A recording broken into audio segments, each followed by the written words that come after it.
January, make a New Year's resolution to see more horror on the silver screen, like Wolfman, Downboy. Leigh Whannell, the filmmaker behind 2020's The Invisible Man, continues reimagining the Universal monsters with this lycanthropic update starring Julia Garner and Christopher Abbott. You're scaring me. January will keep you guessing with two inventive genre benders, including Steven Soderbergh's Presence, a murder mystery seen through a ghost's first-person perspective, starring Lucy Liu and Chris Sullivan as the horrified homeowners. I never had anybody die. Scary. And Companion, a twisted take on a toxic relationship, starring Jack Quaid and Sophie Thatcher. I know it's gonna sound cheesy, but there was just a spark. Speaking of twisted takes, how about a whole twisted childhood universe? Or as it's also known, the Poohniverse. The murderous and public domain Pooh from the Blood and Honey films expands his ranks with Bambi the Reckoning, Peter Pan's Neverland Nightmare, and Pinocchio Unstrung, before they all team up, Avengers style, for Poohniverse Monsters Assemble. Who wants to come to Neverland with me? Okay, if you don't want your childhood ruined, then how about your high school years instead?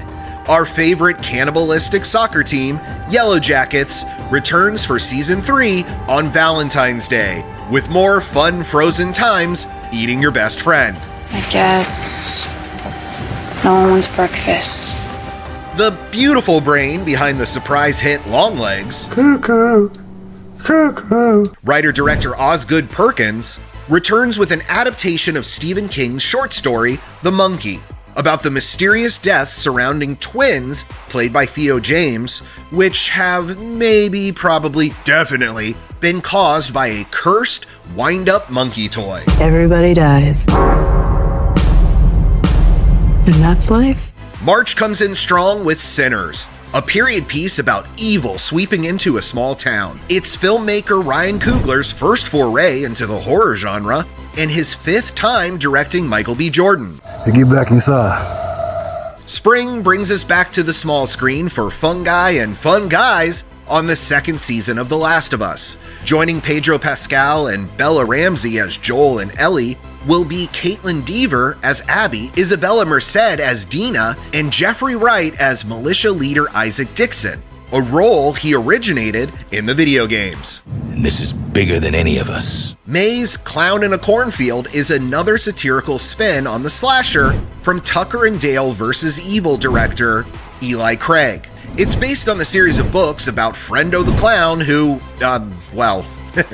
kills people. Holy crap. Oh no! But let's discuss something a bit more uplifting. How about a long overdue sequel to one of the best horror films of the early 2000s? About the zombie apocalypse. Maybe they have a cure. Maybe they've got nothing at all. Fine, it's not uplifting, but we're still excited to see Cillian Murphy re-team with director Danny Boyle and writer Alex Garland for 28 years later. Plus, they'll have Aaron Taylor-Johnson, Jodie Comer, and Ralph Fiennes in tow to help fight their way through rage-fueled hordes of the infected. Just feel very lucky to have found you. And June couldn't end before an old friend gets an upgrade in Megan 2.0. Jermaine Clement and Brian Jordan Alvarez join Allison Williams and Violet McGraw for more artificially intelligent slicing and dicing. Look, I know you think you're maximizing your objective function. Oh, really?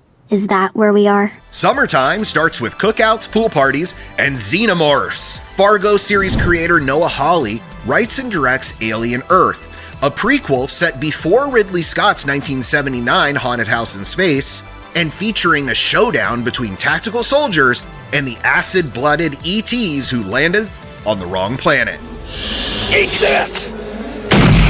Back to school means back to the classics, like new entries in James Wan's Insidious and the Conjuring franchises, plus a double dose of Frankenstein from Guillermo del Toro and Maggie Gyllenhaal.